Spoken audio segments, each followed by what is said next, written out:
So forensic science and forensic medicine is very broad. Usually forensic pathologists deal with death investigations. Dr. Kizzie Shako. She's the first female police surgeon in Kenya. I have worked within the criminal justice sector for over 12 years.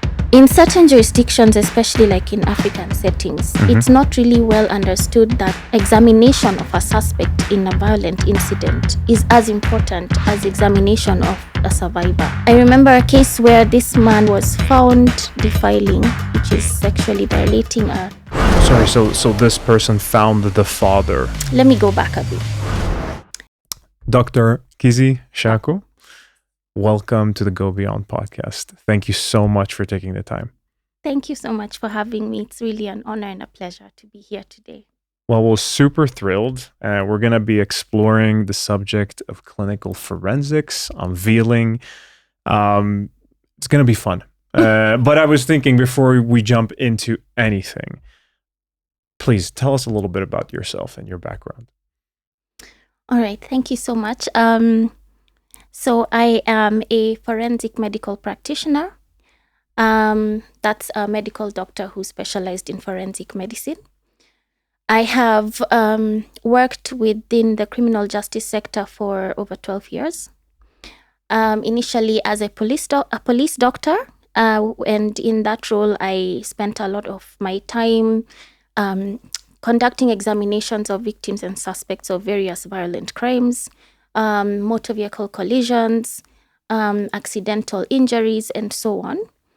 And in that role, I also interacted widely with, police officers, obviously, children's officers, judges, prosecutors, families of victims, families of suspects, and so on. So it's a very interesting role. I have also worked with various other ministries, like the Ministry of Sports, when looking into addressing gender-based violence within the sports industry.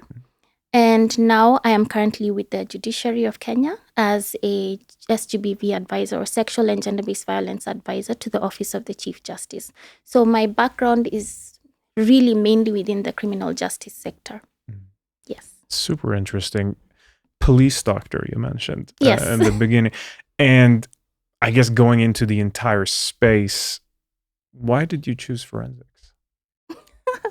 Oh, this story, just brace yourself. So Yeah.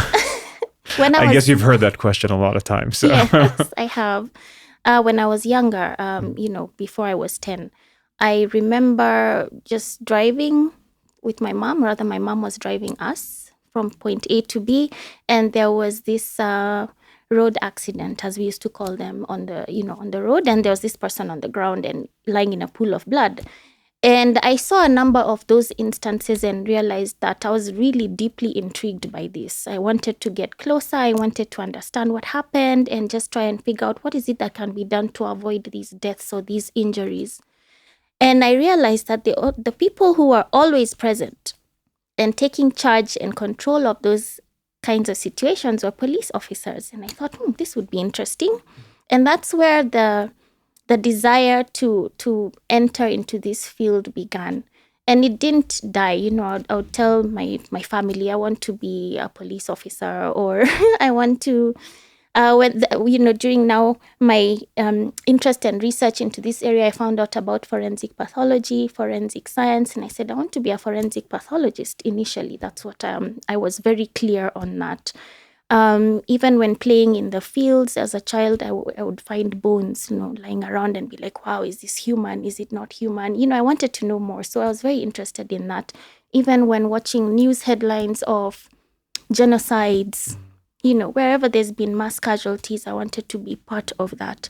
And so by the time I was 16, I knew I wanted to be in forensic medicine. And I pursued it. So even when I joined medical school, I knew very clearly that I was going to be a forensic pathologist. But along the way, after I graduated from medical school, finished my internship, worked with the forensic and pathology services for about 2 years, I realized I wanted a broader perspective or something a bit different, and changed my mind from forensic pathology to forensic medicine. Yes, so that's where the dream began. Playing around in fields where you found bones. I want to know what fields those were, because I never found bones when I was a kid. But interesting. It's really interesting. Yeah, we had I was a bit naughty, so I would go past the point where I was allowed to be by my parents, and so of course there are all sorts of many animals have died out there, and that's probably what I was looking at. Got it. Almost sounds like the premise of Lion King when they when they go into the, what is it, like the graveyard of bones or something. Yes, exactly, or something like that. Yeah. For our listeners, though, like looking at the field of forensics in medicine as well, it feels like forensics in one way or the other has permeated like pop culture a lot. If you look at, TV shows, everything from like sitcoms to crime, whatever it might be, you hear something about it in one way or the other. However, there are many different fields within, right? So looking at traditional forensics and now looking at what clinical forensics is, how do you differ between two? Maybe if you can tell our audience, what is clinical forensics versus all the other fields within forensics? Yeah, that is a very interesting question. So even for me, I didn't know about clinical forensic medicine until I had enrolled in a Master of Forensic Medicine program, course rather. And that's, before that, I thought forensics is all about dead people investigations, death investigations. I didn't realize that even the living have their own needs that require forensic services to be applied. And so, forensic science and forensic medicine is very broad. You have various disciplines within forensic medicine. The one that pretty much everyone hears about is forensic pathology, which is the application of pathology in a forensic setting.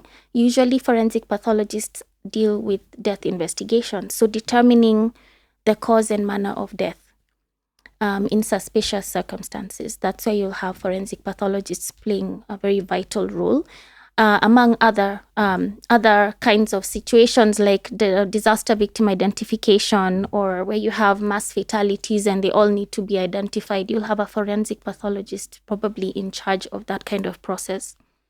We have forensic dentistry, where you have dentists who are specialized in forensic medicine, and their role would be to assist an investigation team in identifying individuals or unidentifiable remains by using dentition. And, it's really a very multi-sectoral kind of framework that has to be applied. We have clinical forensic medicine, which is the application of medicine to cases of criminal nature where a person has sustained injuries but did not die from the injuries. So it's the forensic medicine for living people. Yeah, so that involves victims of, physical assault, sexual assault, child abuse, persons who sustain injuries while in custody, whether it's police custody or in prison. It's issues around you deal with medical legal issues where a person has sustained an injury, maybe from falling from a height or was bitten by an animal in the wild. So it's all about the living injured person.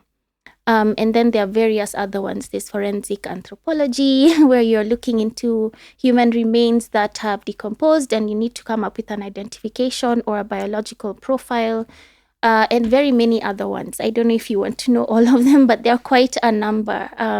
Forensic entomology, which is the study of insect activity on dead tissues to identify a post-mortem interval, and numerous other fields. It's really very expansive.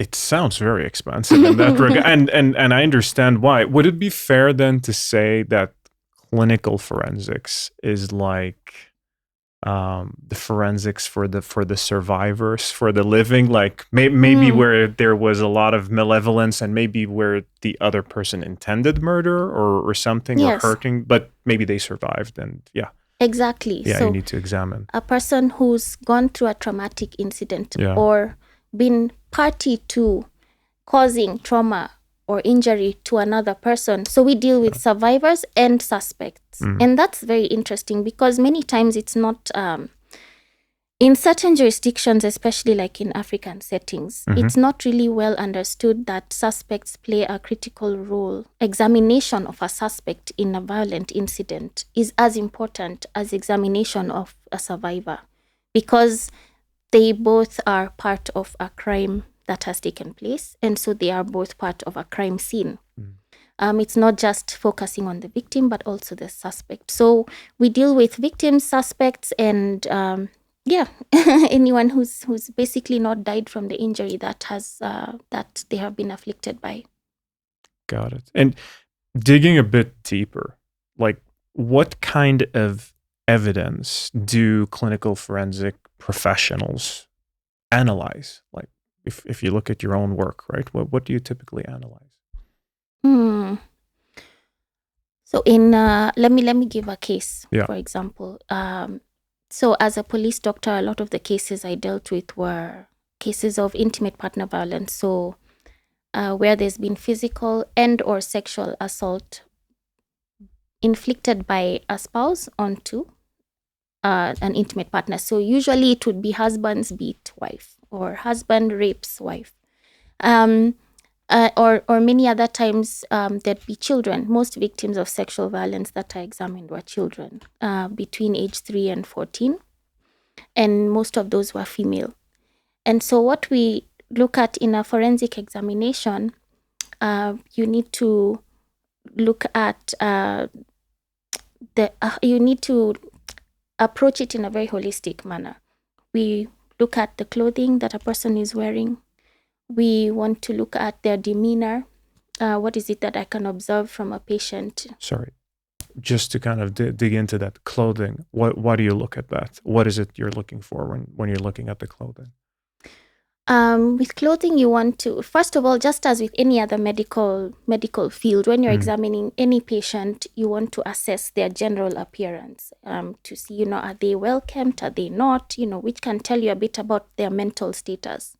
So the clothing you want to look into, are they well dressed or not? Are they clean? Are they not clean? In a violent encounter, was there any blood on the clothes? What was the state of the clothes? Is there any dirt, debris? What kind of foreign materials can be seen on these clothes? And this needs to be documented very clearly. Also, the clothes are on a person, and clothes carry material. They could carry biological fluids. They could carry foreign fibers, for example, even like leaves, soil. You never know what can be found on the clothes, and so those clothes need to be collected and stored in a proper way so that they can be handed over for investigations. I remember a case where this man, a suspect, was presented to me for examination, and he had blood all over himself. The story was that he was found defiling, which is sexually violating a teenage girl, by her father, and the father physically assaulted him out of anger and rage. And apparently this girl also was on her menses. So this person found the father. So the father of the victim caught the perpetrator violating her. Okay, got it. Yeah, you understand? Yeah, and so there was all this exchange of blood and bodily fluids, and it was evident on the clothes. There was blood stains and everything. So that information needed to be documented and his clothes collected so that, once they're presented to the forensic lab, the lab can determine whose blood is this, and does it corroborate with the history that's been given. So that's why the clothing is so important in such cases. But the problem is many times you'll find the victim has already changed, they've showered, they threw the clothes, they washed them, some burned them. And so you miss out on that part of the evidence collection process. So once we look at the general appearance of the person, get the clothes, you've taken a history. The history is what guides the process. The history will tell you what kind of evidence to look for, and where to look for it. So if someone says, he bit my neck and my back, then those are the areas you're going to pay special focus on, because that's where you expect there's been an exchange of bodily fluids.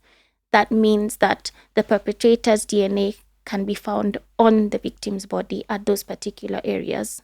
And so we swab that area, package the samples properly, and have them stored or handed over to the police for transfer to the forensic lab. I've really summarized it, but that's basically what it's about.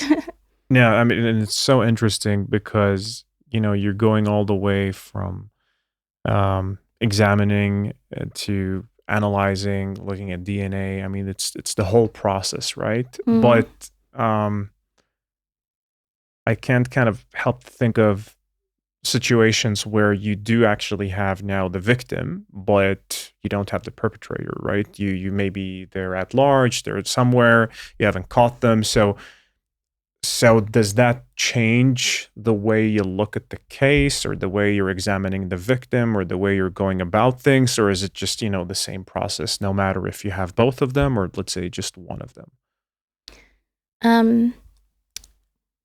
So when we are faced with, this patient, I call them patients. Yeah.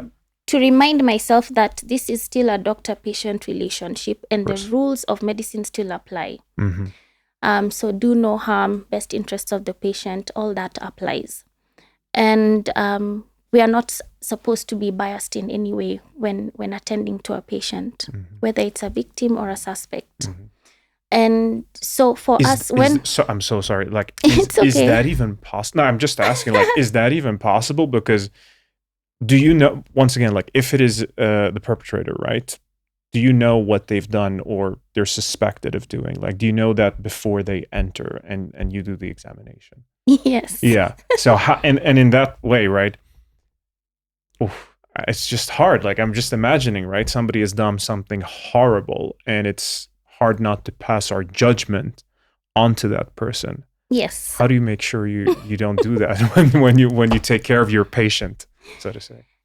It is very let me go back a bit. Sure. So something I forgot to mention in the examination, then I'll come back to this. One of the things we also do is examine the body for injuries, and it's very important that we understand how to interpret injuries.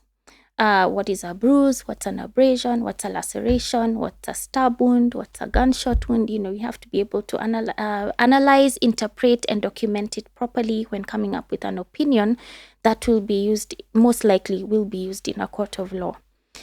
So now back to this victim and suspect issue. As a police doctor, I'll go back to that just so you understand.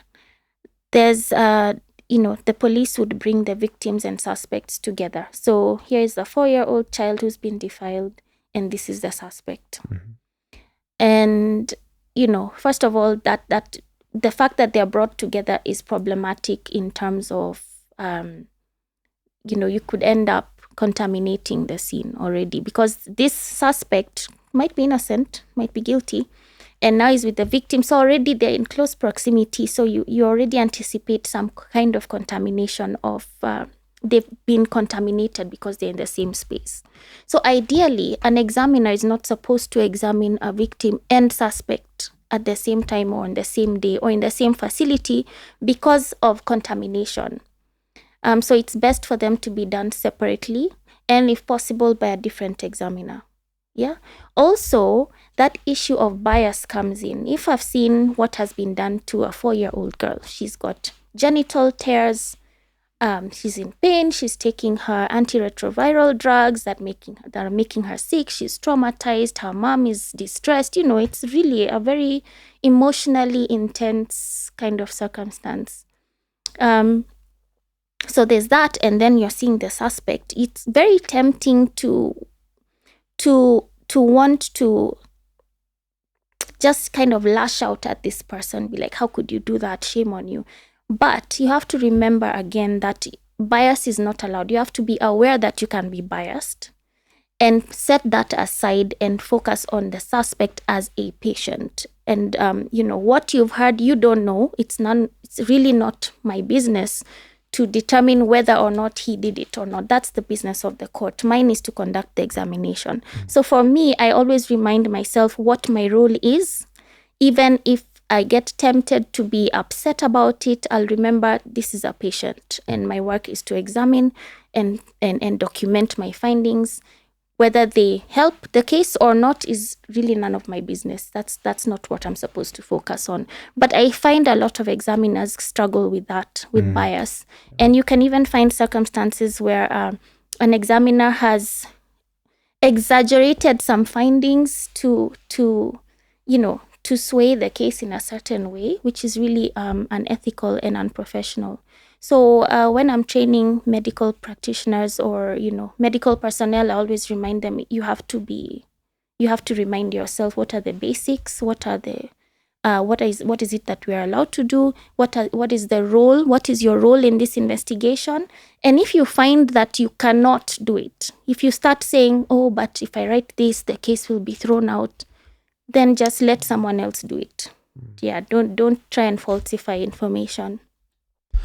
That's such an intriguing discussion in regards to the bias and I want to get back to that because later we're going to talk about, the future within clinical forensics and looking maybe at how technology also could help, maybe where technology could be less biased and if we could make use of those tools. But let's get back to that a bit later. Such an interesting part of the discussion. Another thing I wanted to touch on is how crucial is the timeline from collecting evidence, from doing these examinations. How much does that play into how accurate you are in the end? So as a general rule, very generally, and what you'll find in a lot of kind of manuals and guidelines, and this is more specifically towards in addressing sexual violence cases. You have a 72-hour period in which evidence collection at that time is most beneficial to the 72 case. hours. Yeah. Yes. And that, but that's just very general. And I find that it applies. So, for example, you'll find that in many sexual violence guidelines and all that, they'll say cases should be examined within 72 hours. Because after that, then the samples collected for DNA profiling after that may not yield as much. But then this also depends on the jurisdiction. So there are certain jurisdictions where their forensic lab capacity can analyze a lot more sample types or evidence types than in other jurisdictions. So for example, you'll find maybe in the US, they can analyze hair samples very well and generate DNA profiles from a hair sample. But in certain African jurisdictions, this may not be possible. And so there's even no need to collect hair because they're not going to analyze it. So when we're discussing like issues around sexual violence, if you need to get, let's say, a sample from the genital area, if you're dealing with a child who's not yet at puberty, then you have 24 hours to do that. Anything after 24 hours may not really be very helpful. In a person who has been through puberty, is an adult, has had children, you can have up to a week to collect those samples, and they can still yield a DNA profile. So it's really on a case-by-case basis. You need to understand what kind of victim you're dealing with or suspect, and what kind of samples need to be collected. So there's a different timeline for different types of evidence that need to be kept in mind. If you have a drug-facilitated rape, for example, you'd want to know when it happened, how many days have passed, or how many hours. Then you know whether you're collecting blood and urine, or just hair, depending on the circumstances. So there's a whole... it's also advisable to go through the different jurisdictions and see what the guidelines are according to the national standard in that particular area. Yeah, because it changes based on what the forensic lab can do. So, in summary, of course, the timeline matters a lot. Yes, and collecting, it does. And collecting Definitely. the samples. Yeah. Yeah, it does. And the method of preservation, because you can have, let's say, I've seen a victim who had been examined in one facility, and then I saw her again. I saw her next within the 72 hours. And in the first facility, no samples were collected. But when I saw her, I managed to collect some. But then the other issue is, how long will it take for this sample to get to the forensic lab? Is it going to be immediate, or is it going to take a month, or is it going to take 2 days? If it's going to take long, then we have to ensure that the way we preserve this sample to ensure it does not decompose is even more critical. It's also another critical aspect of evidence management. And that's why examiners need to know their context very well, because if it's going to take long, then you have to make sure that that sample is properly air dried and can get to the lab in a state that can still be used to generate a DNA profile. Makes a lot of sense. And I wanted to move into and talk a little bit about the journey from, work and the lab and the patient to the courtroom. If you, pick whatever example you'd like to and whatever you think makes sense, if you could kind of walk us through the journey of a piece of evidence from the examination room, from the lab, and then how it gets to all the way, to the actual courtroom, and what role it plays in building evidence in that specific case. Once again, you can pick whatever you'd like in that regard. Okay.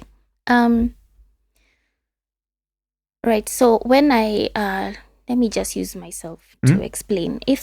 When I conduct an examination and I have documented my findings, so the general mental status of the person is documented, the clothes, the status of the clothes, any injuries I found, my interpretation of those injuries, and any samples I may have collected have to be documented as well.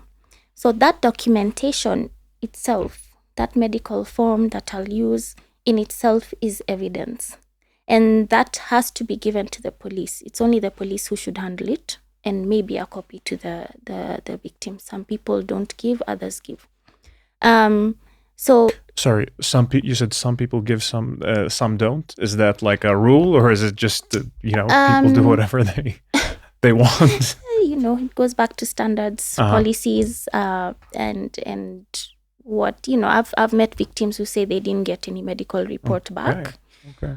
Which I think doesn't, that's not right. It's about them. They should have a copy. They should receive that. Yeah, of course.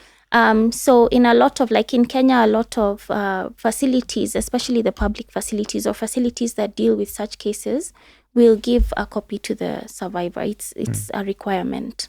One for the facility and one goes to the police officers. So that documentation in itself is evidence. And that documentation is what I, as a medical service provider, will be required to give evidence on. The evidence samples that I have collected, remember, belong to the police. Police are custodians of evidence. Yeah. So they will transfer those samples to the forensic lab for analysis. The forensic lab scientists are going to generate a report, and they will be summoned to court to give evidence on that report. Their testimony will be based on that report that they generated. So that will not come back to me. That will be in their docket. So I will be required to give my findings based on my examination, my role in the whole investigation, which is my findings on the examination, from the examination of that survivor and or suspect, and what it is I collected and what my opinion is. So all these different players will be summoned to court to give evidence on the part they played in that particular investigation. And when you get to court, then you have to, you're expected to go as an expert witness and give your findings. What did you think? Why did you arrive at that conclusion? What does this mean? What does that mean? And so on and so forth. Does that also mean that you spend a lot of your time in the courtroom? Yes. Yeah. very much time in the courtroom. Yeah. Now, not so much, but then when I over those 12 years where I was very actively involved in examination of victims and suspects, I was always in court. In fact, it was overwhelming. Every single day is a court day, and you have 10 cases a day, 10 court cases, sometimes more. So it's very, very busy. If we're seeing, let's say, 10 defilement 10 defilement cases, 5 intimate partner violence cases, you're dealing with 3 murder suspects. Those are like 20 definite court cases you've acquired in one day. So in a week, that's 100. So you'll definitely be in court a lot. Wow. And what's your exact role in the courtroom? Like what is it that you do? My role in the courtroom is as an expert witness, a witness who has specialized information about a particular area or information above the norm layman about a particular issue. That's an expert witness. So I would be called to court to give evidence on my findings when I conducted a particular examination for this particular case. So if, let's say, it's a murder suspect, because what I would be required to do is determine fitness to stand trial. Is this person mentally fit to stand trial, or do they need to be seen by a psychiatrist, or what's happening here? And so I would be summoned as an expert witness to give my findings on the state of this particular individual who's been accused of committing murder, and give my findings. Yes, I found him fit to stand trial, or no, I did not find him fit to stand trial because he exhibited some symptoms of some psychiatric disorder, or he was physically. Sorry, may I ask you there, because that's such an interesting. And sorry for interrupting. Like that's such an interesting part of it, because you can now examine the perpetrator and or suspect, and you can also determine whether they should see, for example, a psychiatrist, further mental health evaluation, and so forth. That will, and in my mind, I of course I don't know this as much as you, change the course of direction, most probably in regards to what the judge then concludes on the case, correct? Because they could, for example, be, let's say instead of going to jail, they might be going to a mental health institution of one sort or the other, right? That could kind of determine. Yeah. So that's a lot of power. I'm just, that's a lot of power that you have in your hands, oh my gosh. Right? I've never thought about it like that. Yeah, but not really, because if let's say I find a murder suspect has some, because I'm not a psychiatrist. No. I will. But we are, as medical officers, when you graduate from medical school and you do your internship and work for 2 years, part of what you're expected to do is conduct a general mental status assessment, just a mini mental status assessment. And by asking a few questions, you can know if this person is, do they need to go see a psychiatrist, or are they not in need of a psychiatrist? And so if I ask certain questions and I feel, in my assessment, there may be, schizophrenia or bipolar disorder, I will refer to a psychiatrist, because that is the right thing to do. And then the suspect would then be taken to a psychiatric hospital or to receive that kind of assessment by an expert. And that will then be presented in court, and then the judge, magistrate can decide whether to, they decide what they will decide. Yeah.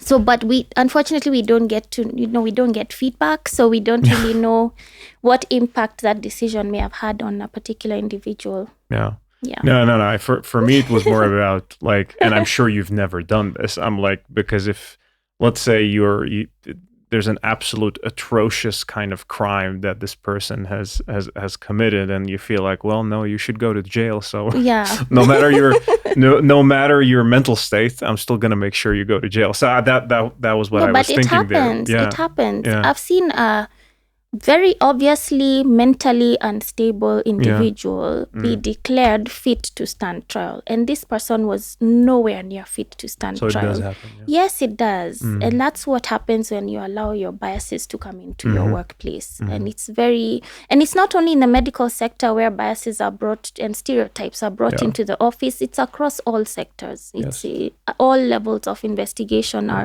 are people struggle to disassociate from their biases, their social beliefs from their work. So it's something that needs to be, especially I find in the criminal justice system, we constantly need to be made aware of that so that we don't make wrong decisions, or decisions based on emotion. Very true. And it's a heck of a problem to try to get rid of, because I mean it's almost impossible in some ways. If you look at, I mean, we talked a little bit about evidence and the journey to the courtroom and so on. Was there, and I'm sure there were a lot of cases, but maybe any case in particular where a clinical forensic piece of evidence was pivotal in securing a conviction or an exoneration of a suspect?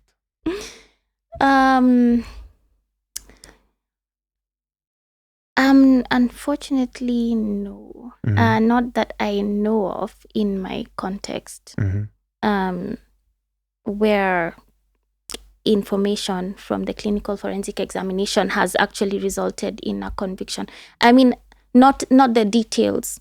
So there are times, based on the documentation, that and other factors, because you can't just use medical evidence only in these cases. You have to look at it in its entirety. And surprisingly, which I found very surprising, even in sexual offense matters, the court is not, they can decide not to use medical evidence. They can decide to just be like, okay, we've heard the medical evidence, but we are going to omit it and focus on what the victim or the witness testimony is, and we'll convict based on that without the medical evidence. So it's difficult to be able to know which cases may have resulted in conviction or exoneration because of medical evidence itself. It's been very tricky to get that information because I find it useful, but it is based on interactions with judges, magistrates, prosecutors. They do find it very valuable. Yeah. However, there's a case where this victim who, she wanted to keep in touch with me for some reason. And one of the, I examined her. We, documented the examination findings. And her story was that she was raped by someone who used to sit somewhere and smoke weed all day and cigarettes. And he would leave his cigarette butts at where he was always seated. And so this lady said that when this incident happened, it was dark. She couldn't see this person, but she could smell the cigarette and marijuana on his breath. And it was around the area where this person was seen quite frequently. And so when the police investigated the crime scene, collected cigarette butts, what I heard from her later was that a DNA analysis actually confirmed that this person who raped her and the person who sits at that particular place is the same person. And so that's how that ended. That was really good police investigation because the cigarette butts and the samples collected from her body were a match. Yeah, the DNA from the two matched. So that was really exciting for me because I got feedback and it worked out in the end. But yeah, that's one out of like 3 cases where you get to know the end result. So, okay, so it's often the case where you don't actually get to know No, the we end don't. result as well. No, we Got it. don't. Unfortunately, we don't. Yeah. Is that something you'd want to Yes, know? it is. You really want to know, how did this go? Yeah. You want to know if you made any mistakes as well, Yeah. if there's any room for improvement in your service provision. It would be good to have that kind of assessment conducted on certain cases. If you have a child sexual abuse or child physical assault case, you want to know how did it play out and what's the progress. Where is this child at? Are they better? Are they still in the same environment? Are they now in a safe place? What was the outcome of the case? Has there been an arrest made? Is there a conviction? It's good for all criminal justice actors to be able to get that kind of feedback. Well, I mean, I think it's, at least from hearing what you're saying, it's almost vital to improve as well, right? Yes, it over is. time. It is.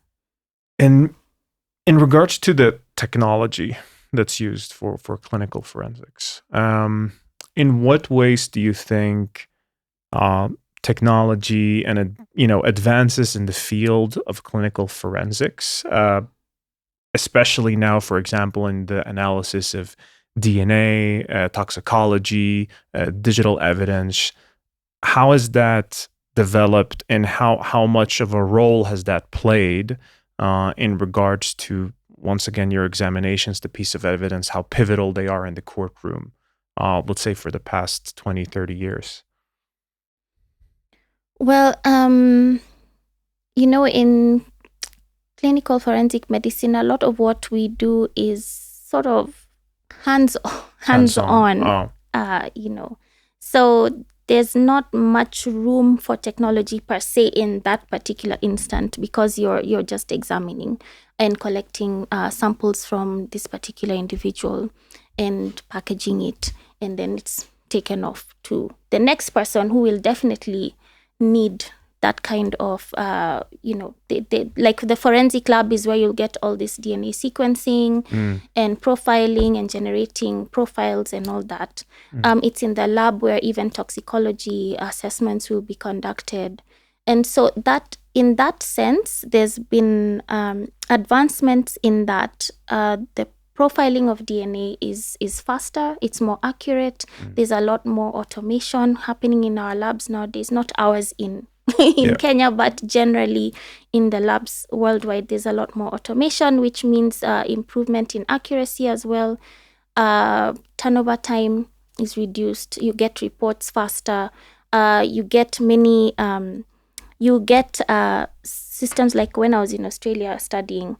There's a lot of checks, So one person generates this report, but it will be checked. It will have to go through 2 or 3 more verification processes before it's released into the courtroom, to ensure that the information captured in that report is sound and is based on the most recent information available out there, published literature, and that the processing of that particular evidence is done properly, so that there's less room for errors. So that's kind of what is happening right now in terms of improvement of information provided in court. Yeah. And then, of course, you don't need as much. Right now, you need very little of a sample to generate a DNA profile, which is really awesome, because it means also that there's an enhanced accuracy. Really, that's basically what is happening at this time. So you don't need, a whole cloth to be examined. You just need a part of it. Yeah. No, makes sense. So and that sounds like a very good thing. It is. You need very, very little in regards to a sample to continue as a piece of evidence. You're talking a little bit about, and the Go Beyond podcast is also about addressing healthcare topics from a global perspective. Now, looking at clinical forensics and forensics overall in Kenya, in Europe, in the US, maybe in Asia and other regions, does it differ a lot in regards to the way it's conducted or the piece of evidence that is gathered, or is the method, the same wherever you are? Well, there are variations in how certain processes will be conducted, because again, you have to tailor everything. So there's international best practice, right? Which is what you'll find the World Health Organization will have guidelines. You'll find United Nations agencies will provide guidelines, international guidelines for certain assessments and examinations. But still, this has to be contextualized for the different jurisdictions because of the different peculiarities that exist within those different systems. So what happens in UK may not be doable in Kenya.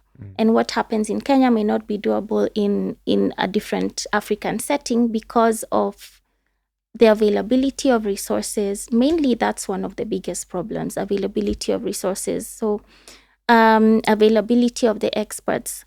You'll find, like in this country, we have probably 10 forensic specialists in the whole country. Yeah, a handful of pathologists, 2 dentists, and 2 clinical forensic practitioners. And so, and then how available are these other equipment that we need? Do we have colposcopes? Do we have access to proper cameras? Do we have access to transport? Are the police officers able to collect evidence and move it across the chain of custody from point A to B and in a timely manner? So all these different kinds of requirements mean that we have to tailor make and navigate through these procedures in a manner that is best for our jurisdiction. So there is best practice, yes, but it has to be altered. You have to kind of modify it to make it make sense for you. Otherwise, if you try to stick to the standards in, let's say, Melbourne, Australia, you will just find yourself failing over and over again. So, for example, if I collect a rape kit, for example, and best practice is that should get to the lab as soon as possible. Yeah.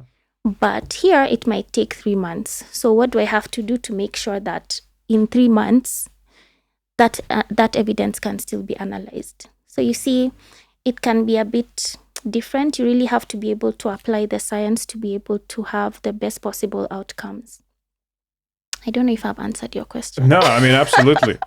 Sounds like you can do veered more. Off. No. It sounds like you can do more with less, essentially here, and that's yes. a good thing, right? Yes, you have to really improvise. Yeah. Improvise. Yeah, a lot of improvisation takes place, and it's a good thing as long as it makes sense. And so that's why we have to work very closely with other service providers. Like, for example, even when developing guidelines, it has to be done with everyone, like the clinical forensic people, the Ministry of Health, the police, the forensic scientists, and then we agree on a way that we can work that is best for us. Yeah. Makes a ton of sense. I want to kind of shift gears into something that I know that you're very passionate about, and of course you've had a lot of experience of as well in your field of work, which is gender-based violence. Talk to us a little bit about, about your work that you're currently doing within that field, and maybe your view on gender-based violence overall, locally in Kenya, and perhaps also the differences or similarities with the rest of the world. Okay. So yes, my interest in gender-based violence started when I was working for the police, and I realized that a large percentage of the cases were within a lot of it was in a domestic setting, which I thought was very, at the time I didn't know much about it. That was like decades ago. So I then realized that a lot of the time when you have this violence against women, against children, which is the majority of cases disproportionately, it's by people who know them, people who are close to them, intimate partners, fathers, stepfathers, mothers, boyfriends. And that was deeply disturbing to me. And so this is where the interest kind of, grew from there. Like, what is it that we can do about this? So I find that even with all the travel, I've traveled to a number of African countries, and the situation is pretty much the same. There's all this violence against women and girls all over the place, and everyone is struggling to come up with ways to prevent the violence and respond to this violence, and trying to come up with ways that prevention interventions that are country-based, like what is it that works in Kenya. But for us to be able to know how to prevent it, we'd have to do research on what is causing it in the first place. We have to understand perpetrators. Why do they behave the way they do? What is it about our environment that is promoting this kind of behavior? What is it about our political climate, or is it the economy? Is it parenting? What is the problem exactly that is causing all this violence in our society? And that, I think, is one of the things that is lacking, the research aspect, so that we can know exactly what it is that, for example, in Kenya would work for Kenyans. What is it that would work in the different countries, in different jurisdictions, that would work for them in their particular context. So really there's, gender-based violence occurs across socioeconomic status groups, across, it has no preference really. It's just that I find women, for example, women who are in higher socioeconomic status groups tend to keep quiet about it a lot more, I think, because there's more to lose by having it known. Compared to those in lower socioeconomic status groups. Yeah. So, I think that's my take on gender-based violence. But it is deeply disturbing. And one of the things that I also realized and started vouching for, or being vocal about, is the need to protect children from unsafe environments. Because if we don't protect our children from environments that are, full of dysfunction, violence, whether it's emotional, physical, sexual, then we'll keep on having, newer generations of dysfunctional adults who are just perpetuating the same behavior. And so I find that if we can target the children, their safety, and providing optimal developmental environments for them, then we can move a step closer to having violence-free societies. It's a very a subject that's sensitive and also important to talk about, and naturally something we want as little of as possible. But to kind of go back to the global context, because we discussed, you mentioned Africa, you've been around in the region, and you said it's essentially the same across many countries. Is there more gender-based violence in Africa than in other regions in the world? Well, there's a report by the UNODC and UN Women that that indicated that there is more violence in Africa and Asia than other parts of the world. From a gender-based violence perspective, Yes, actually it was more geared towards femicide, but... Femicide, okay. But gender-based violence as a whole, there's more of it in Africa and Asia than other parts of the world. I'm sorry, maybe for our audience, if you could explain what femicide is. Okay, femicide and feminicide refers to the gender-related killing of women and girls because they are women and girls. So because they're female. It's not just random. So this is the deliberate, intentional killing of women and girls. And it doesn't mean that men and boys don't get killed. They do. But when where it's deliberate killing, it's women and girls, and usually by a person who knows them or an intimate partner. So... and you mentioned it was then essentially happening more often in Asia and Africa. Yes. However, the African setting doesn't really have one of the issues with data and statistics is that the African setting doesn't have much of that. Like, there's not enough data to inform these kinds of conversations and policy directions compared to very many other jurisdictions like in the West, So this is something that would be really useful for African settings, African countries to be able to come up with policies that are evidence-based.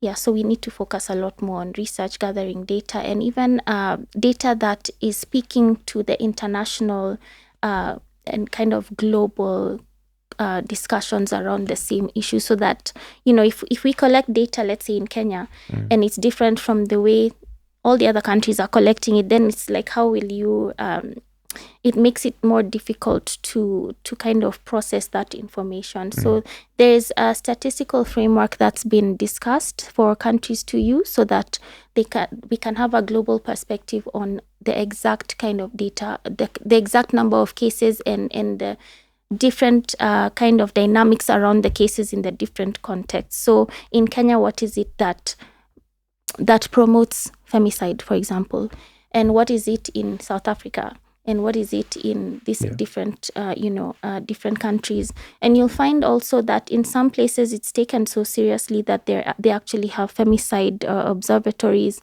or domestic homicide review committees, because they want to find out exactly what it is that went wrong in this particular case that can be addressed. So once we know the dynamics of each case, then we can inform policy on how to better respond to these cases, for example. And going back to the fact that it is more prominent in Asia and Africa, why do you think that is in comparison to Europe or the US or any other region? That's a very interesting question. I don't think I have the answer to that, but it's all about power dynamics. And, this whole patriarchal mentality, the expected gender roles that women are supposed to play, and permissiveness, I think, sometimes I observe that violence is allowed by the society, and you don't find enough effort going into stopping it. So what kind of conversations do men have with each other about their wives? To date, I hear men telling other men, you should control your wife. Why are you letting her do this? Why are you letting her do that? How can she talk to you like that? So women are not seen as equal. And that for me is one of the biggest problems. And in certain areas, you also have things like honor killings and FGM related killings and all this, where it's still rife. And these contribute to femicides. The other issue is the response service providers that are supposed to respond to this. A lot of times, the awareness of service providers on issues around femicide or death as an outcome of violence, domestic violence, is not really well understood. And so you could find maybe a woman, for example, who's a victim of domestic violence, goes to a hospital because she sustained some injury or other. At that facility, they should be aware of what could be the problem here. It could be intimate partner violence, and ask a set of questions and assess the risk of this person ending up dead. And immediately they have that information, link the victim to the various service providers who will assist her to get out of that environment.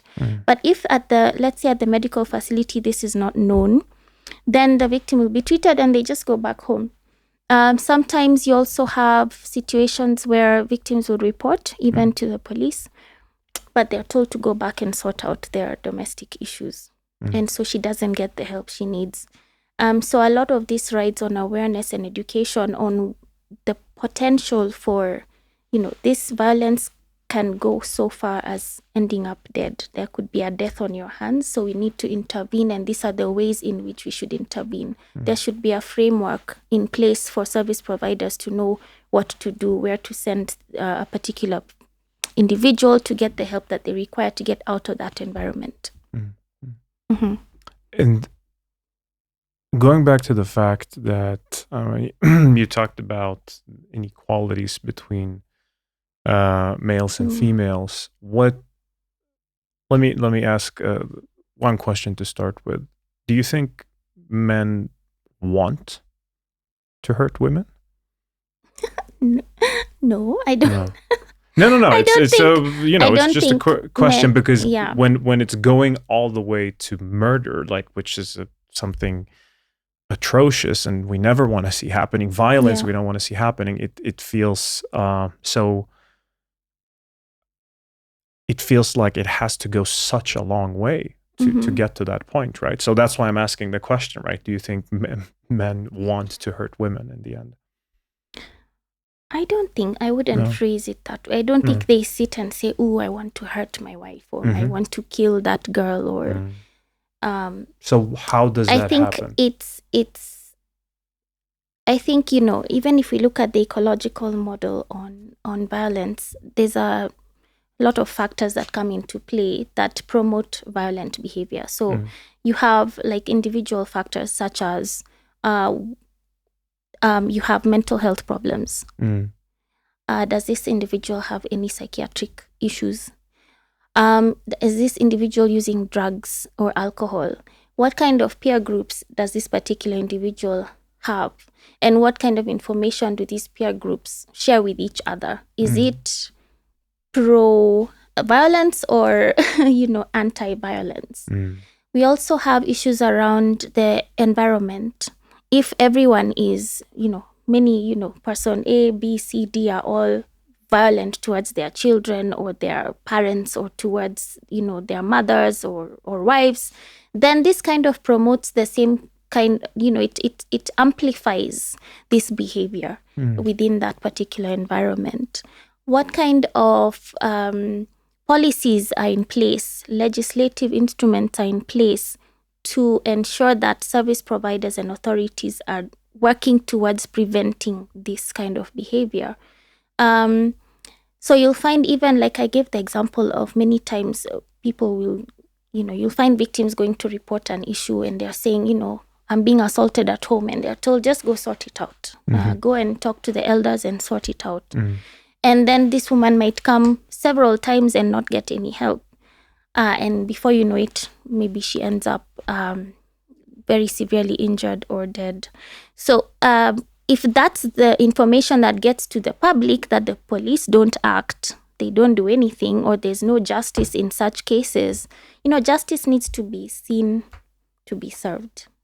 And so when that's not seen, then it also promotes now further, nothing will happen to me, even if I do this or I do that, I can get away with it. And you'll find a lot of perpetrators saying that they won't do anything to me, nothing will happen, or I'll just pay someone off and they'll leave me alone.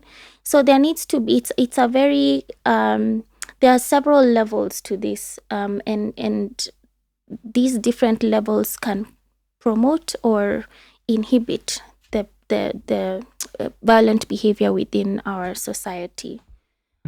So those are some of the reasons that this happens. But I don't think they sit and go like, yes, I'm now going to be violent. No, I don't think that's how it works. There's also, and most importantly, adverse childhood experiences where children growing up in violent homes or dysfunctional homes have a 30% chance of becoming violent themselves or becoming victims as well. And so that's why it's important for us to ensure that our children don't grow up in seeing all this around them. It's not healthy at all. And do you think we express anger and aggression in different ways, male and females? And not that justifies any of the behavior in being violent or murder or whatever it might be. But do you think that differs? I think what determines the way we will express anger is what we are exposed to when we're growing up. What is it that we have seen as the right way to express anger? It still goes back to the previous, what I just said. If my parents teach me by their behavior and the way they conduct themselves that when you're angry, you go take a walk and come back, When you're angry, you don't bang and shout and break things and throw things around or hit the other person, then it would be unlikely for me to grow up doing the very thing that I've not seen being done. But if that's what you grow up seeing, this is the way you solve problems. You beat each other up, or you shoot someone, or you go and get yourself drunk, come back and start breaking everything in the house, then you're modeling. This is what is being modeled for a child to know as the way to go. So whether it's male or female, but I think males, because of testosterone, have a tendency to be more, aggressive. But that's really the testosterone. And women, not so much. Yeah, but there are violent women. And again, that the ones I have seen, they all had a history of severe child abuse as children.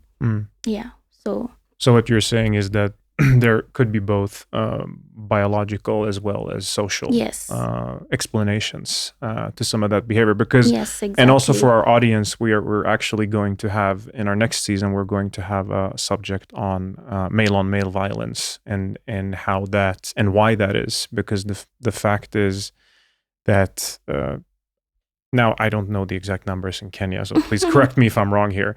But most people in jail are men, for example, Yes. and a lot of reasons. If you're looking at a lot of violence, especially physical violence, that's also both the victims as well as the perpetrators are men as well. So that's something we're going to explore, of course, in a different episode. But now getting back to violence on females especially, and talking about femicide, getting back to that subject, it seems like it's first of all very tricky to try to solve this situation. What do you think is some of the main kind of measures that we can take, making sure that this is as close to a non-problem as possible? And now specifically looking at Africa, looking at Asia, do we look at the US and Europe for inspiration, or what is it that's that needs to change? I think one of the things that need to change is for us to move from reacting to being proactively preventing. We also, because what we do mostly, even though we talk about prevention, most of our responses are reactionary. Something has happened, we respond. Something has happened, we respond, rather than pouring resources into prevention. And for us to prevent, we need to do a lot of research on the different kinds of factors and circumstances that result in this kind of violence. And it's something that would take long. It would need, extended continuous research for a number of years to be able to get some kind of information that can inform the policymakers on where to look, point us in the right direction, And so, as I had mentioned before, in many jurisdictions, you have domestic homicide reviews, you have femicide observatories, you have child homicide reviews. So a group of people who look into specific cases where either a child has died or, there's been a femicide issue. And this would be different kinds of experts, your medical, police, law enforcement, legal, and all that, gender specialists.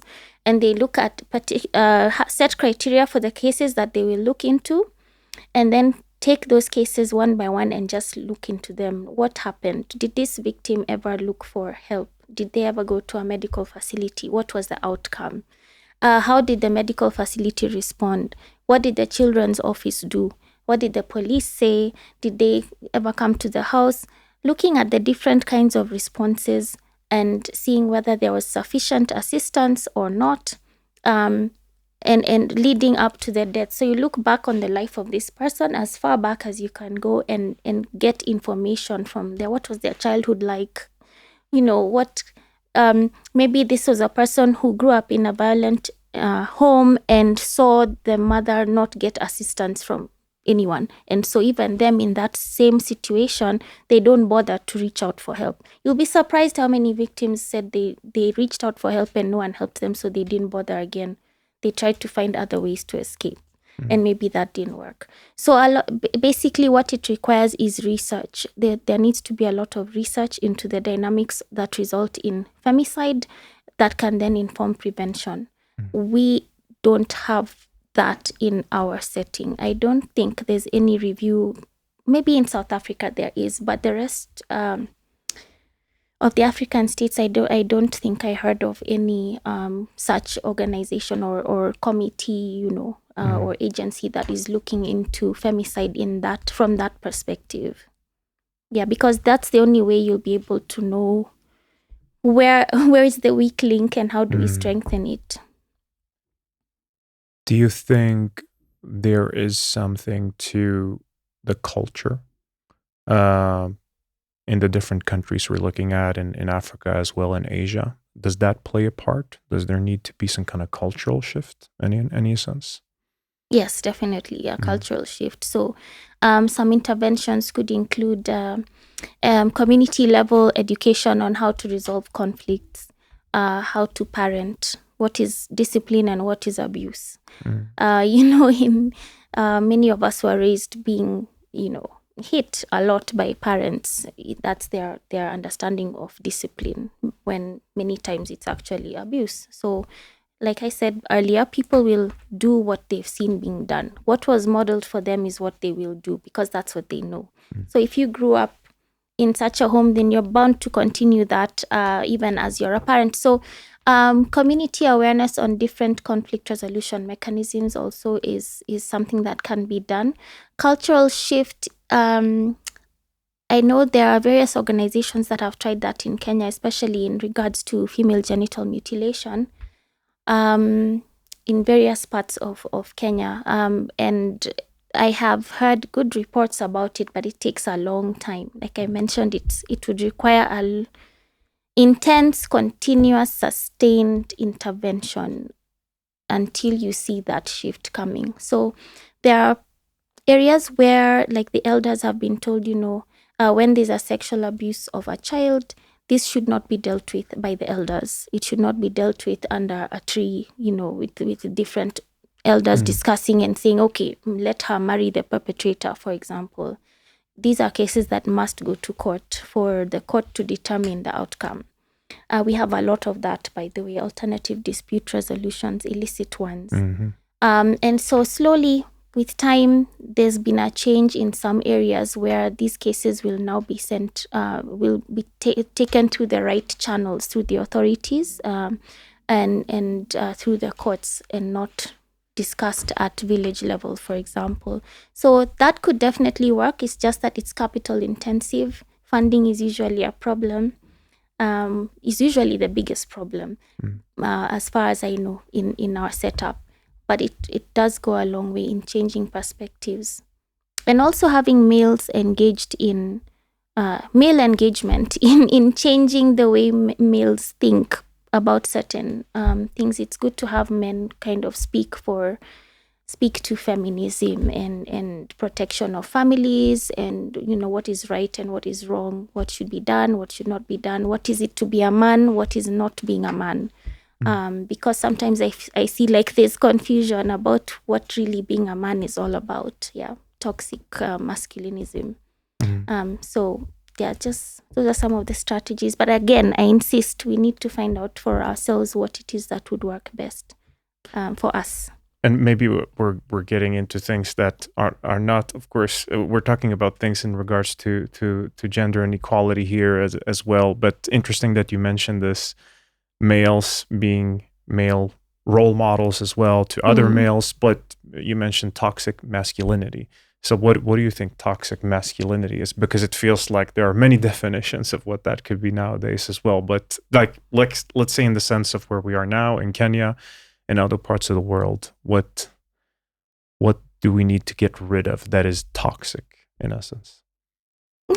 I don't have the exact definition of toxic masculinity, but Again, based on, just social interactions and hearing what the things I hear men say, and what I see them do is just not appreciating the female or seeing females as equals. They are like second class citizens. They're to be seen and not heard. Your wife should not talk back. Your wife should not ask questions. She should give you all her money. She should just take care of babies, do what she's told, and that's it. And if she doesn't toe the line, you're allowed to hit her. So that for me is what it's all about. And that's toxicity and yes, masculinity. Yeah, denying your family finances when they clearly need it. What are you making money for? If you have a family, it's to share. I mean, it's to sustain your family. That kind of discussion about, women are just good for one thing, it's very disturbing and it's very rampant. You hear it everywhere. And so we are at a place where women are seen as there to serve a purpose, and that's it. Nothing else they do or say is valuable. Yet I think women have a lot that they can add to society, a lot. So that for me is what I mean by toxic masculinism. Yeah. And I think it should be addressed urgently, actually. So you mean that to serve only one purpose? That's what you're mentioning, that Yes. Female shouldn't be restricted to only serve one purpose. I think females should be allowed to participate and should have access to equal opportunities as men. And be able they play a very big role in the development of societies, so they should just be able to do that without being abused in the process because they are women. That's what I'm saying. Well, equal opportunity sounds like a very, very good way of summarizing it all, but that's the truth, right? We should all have the opportunity Yes, we to should purchase whatever it is, minus pursue. any discrimination. Yeah. We've gotten into, feels like very heavy subjects, but it's also very important subjects to address. Before we try to kind of wrap up and discuss a little bit about, the future and getting back to clinical forensics, right? Which is what we started with. Could you tell us, the audience, and one of the most, let's say, atrocious cases you've ever been through and how you got through it? Because I can imagine that this takes a mental toll on you, right? Particularly maybe some cases that are, so horrific we can't even imagine them. Could you perhaps mention such a case to us and like take us through it and how, maybe that took a toll on you and how you got through it, if you're willing to share, of course. Yes. Yeah.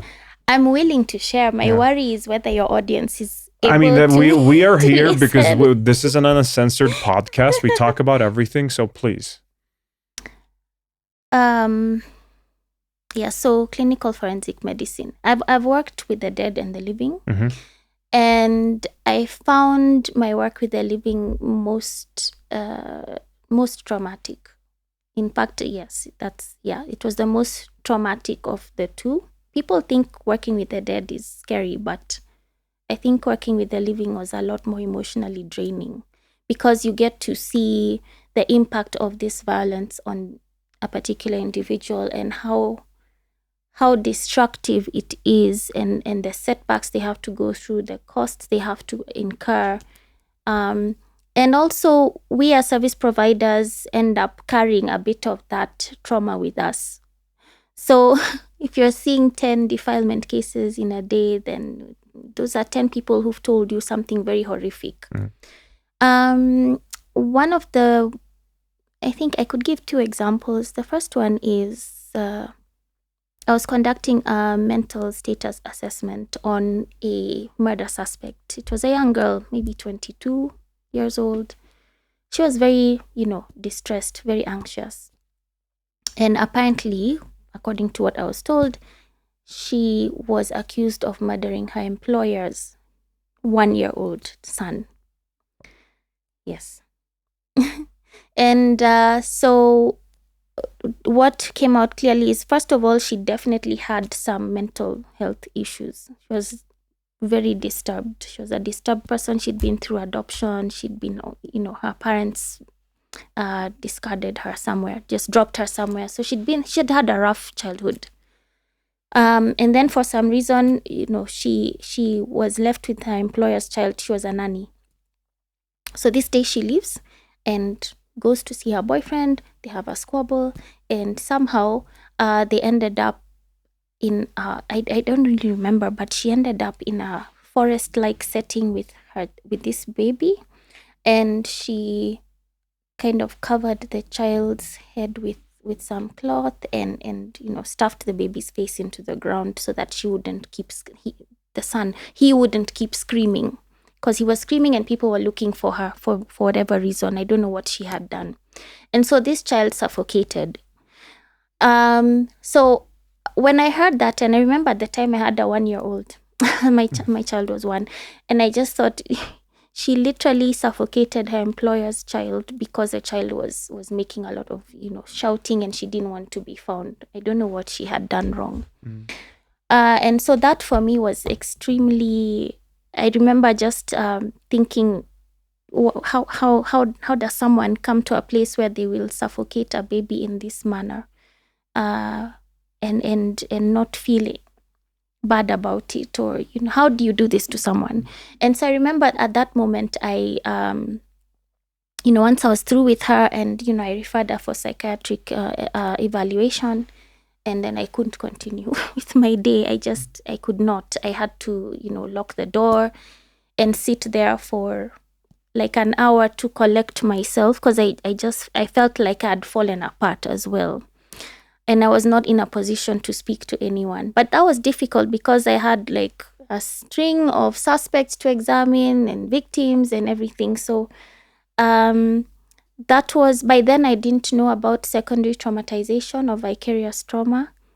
And I just remember feeling completely confused, numb, like I've disintegrated, like I've fallen apart. I couldn't go home. I didn't want to see my family. That was the first time that I really felt what this vicarious trauma is. And then of course there were many more of such cases where you can't believe how ruthless people can be, or seeing children who've been defiled and they have 3rd-degree tears, and they have to go through all this kind of the medication, the court process, reporting to a police station, going to the court, seeing the perpetrator or the suspect, and falling apart all over again, getting them the therapy, helping the mother to support her child. So all this does take a toll on you, and you have to be able to take care of yourself. So because the cases were so many for so many years and they just kept increasing, I took a step back I had to actually. There's a day I just walked out. I said, I'm not coming back here. I need a time out, because I think I remember I'd seen 3 children who'd been sodomized when they were looking for their moms who had run away. Really crazy stories. And so that's when I realized, for my own mental health, I need to take a step back. And then that led to my leaving that field altogether, ultimately. So that's what got you to leave it ultimately as well. Yes. And of course, the numerous court cases that I could never finalize. They just kept going on and on and on. Yeah. So it can be taxing work. Yeah. Yeah. Well, that I can imagine. I don't know if I would be able to work with what you worked for so long. That's it requires a lot of mental strength for sure. Yes, it does. Now, looking at something a little bit more positive than looking at cases and people are suffering. Now, clinical forensics as a subject and a topic and a field of work. What emerging trends are you seeing within the field right now in regards to technologies and the future of clinical forensics? What do you think it will look like in 10 years from now, 20 years from now, maybe 30 years from now? How will we go about these things the same way we do today, or will it change? I think for the clinical forensic practitioner, I don't think there'll be much difference in the way we conduct our duties. Because like I said, again, it's very there's only, it's very hands-on. You have to, it's like examining a patient who has a cough or a cold. You have to do certain things.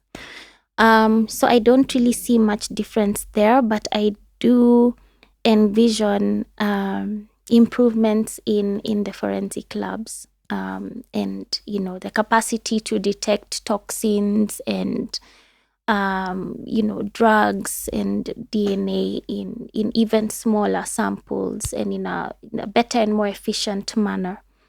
I also foresee more interest in the field, and so I would love to see more clinical forensic practitioners, especially in Africa, because out in the developed world has a number of those, and they have very many models that do that kind of work. Like, for example, you have the sexual assault forensic nurses or forensic nursing models that address these kinds of cases. But we are still really lagging behind in our continent. So it would be good to see that kind of development in our setting, and also to have legislative frameworks that speak to forensics and DNA. So, for example, I would love to see a forensic sciences bill or act in Kenya that governs all the forensic work we do. Right now, we don't have that. And so you have, everything is scattered. You have the forensic lab is here, you have the police are doing this here, everything regarding our work and governing our work is in different acts and different policies, different guidelines. We need to have it kind of brought together and have an act that gives direction on how certain things will be managed, and timelines. For example, if you have samples that have been collected, how long are we supposed to keep them? 5 days, 10 days, a year, 20 years? We need that kind of direction in our setup. So that's really where I would love to see us. And then even more exciting would be to have a forensic medical institute or forensic sciences institute that can allow the forensic practitioners to work together in a collaborative manner and grow this science in our context. Yeah, that's what I'd love to see. Oh, interesting. So developing the field, more people working within the field as well. Exactly. And then kind of shifting to the patterns of crime that we're seeing, let's say today. Do you think that will change based on, what we're now, for example, seeing in the rise of cybercrime using online? Will that influence the development of forensic methodologies and how we go about things? Yes, I've seen, we have a lot of online, especially child sexual exploitation. Yeah. And there's now, like in Kenya, we have the cybercrime unit, and there's a lot more kind of investigations involving digital evidence. A lot of training is going on in that field here. And I think that's really amazing because we are kind of moving or catching up with the times. I'm not very sure how that will impact the field of clinical forensic medicine because we deal with like people who are hurt. There has to be some form of injury before you end up in my office. So as for its interface with clinical forensics, I'm not really sure I can comment on that. But yes, there is an interest in development in online investigations as well. In fact, recently there was a launch of a guideline on the investigations of online child sexual assault by the National Council on Administration of Justice. So this is something that I'm very excited to see growing in the country as well. You wanted to ask me something. Yeah, no. So I was just thinking about this. You said that are hurt, physically hurt, right? Coming into clinical forensics. So you mentioned the unit of cybercrime. So does that mean when you're hurt online, you're taking care of that unit, or who investigates someone, let's say, who've been abused online, for example?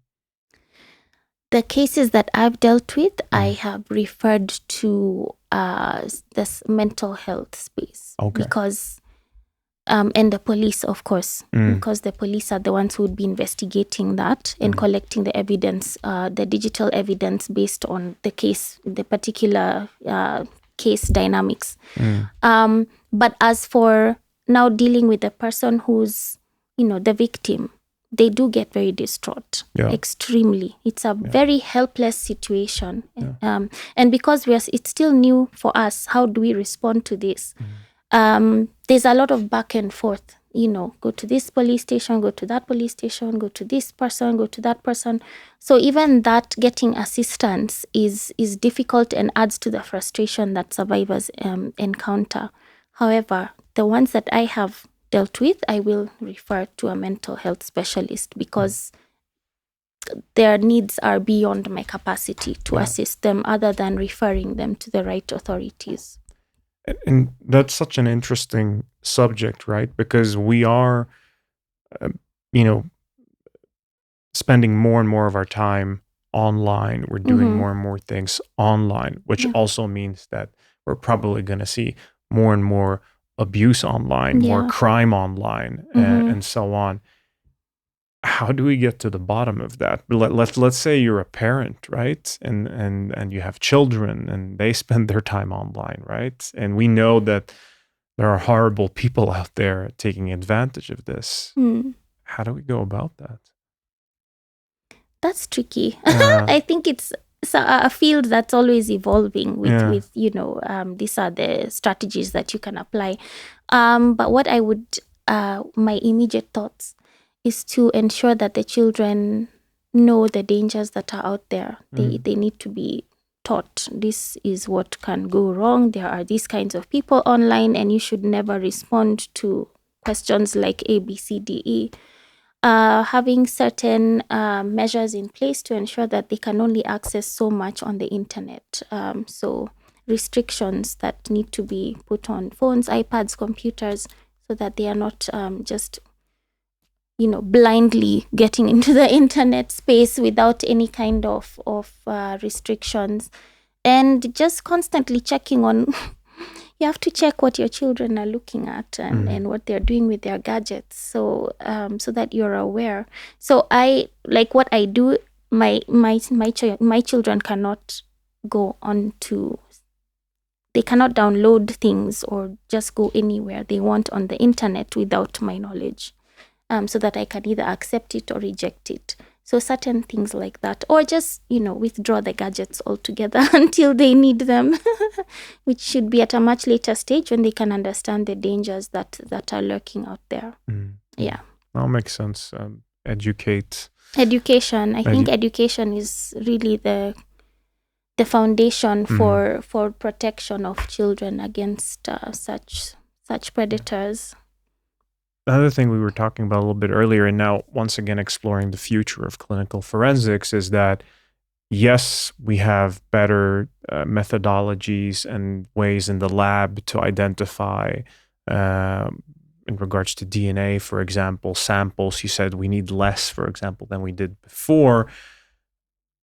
But this probably also means that the perpetrators, the people committing the crimes, are also getting smarter, and they also know about what different methods we are using to make sure to convict them.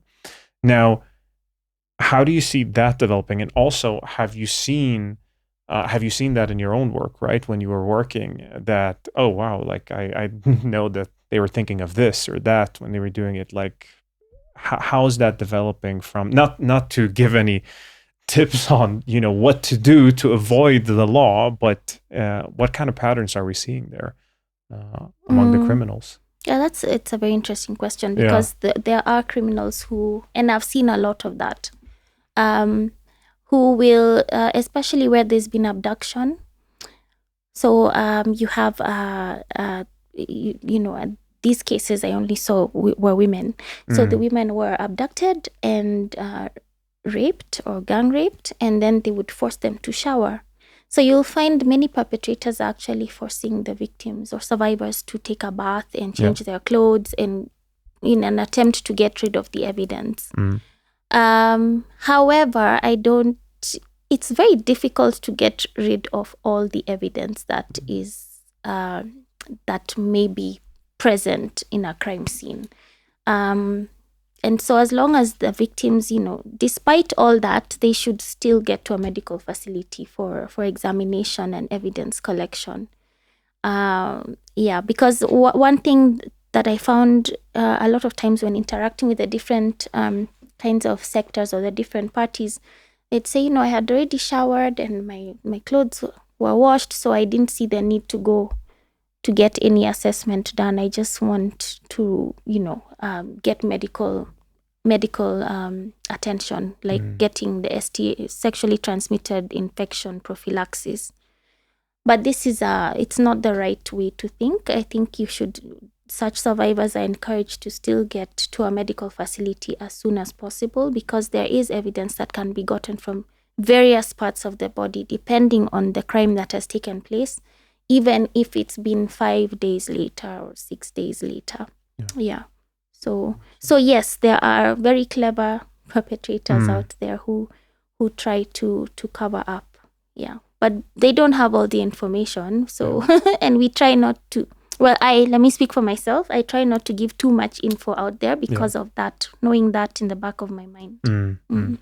Do you, and in that, do you think, because we want to be as accurate as possible, right? Whenever we are in the, you're in the lab and you're collecting evidence or you're doing clinical examination, whatever it might be, do you think we'll have something even more accurate than DNA in the future?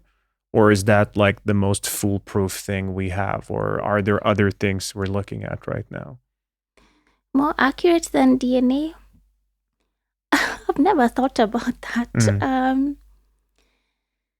I don't know. That would be very interesting to see. But for now, I'm happy with the DNA because DNA will point at who the criminal could be. I would also love to see a DNA database in like CODIS, where DNA fingerprints can be run through just to identify criminals who have been involved in other crimes that are, where there's the criminal is unknown. Yeah, that would be really good to see in our setup. So anything more specific than DNA, I really would have to think about that one. That's beyond my imagination. No, I don't know either. I was just curious if there are methods that are being developed. So none that I know of. No. Going back to the one subject we talked about in the beginning, the bias. Can technology help in clinical examination somehow, in clinical forensics? What do you think about that?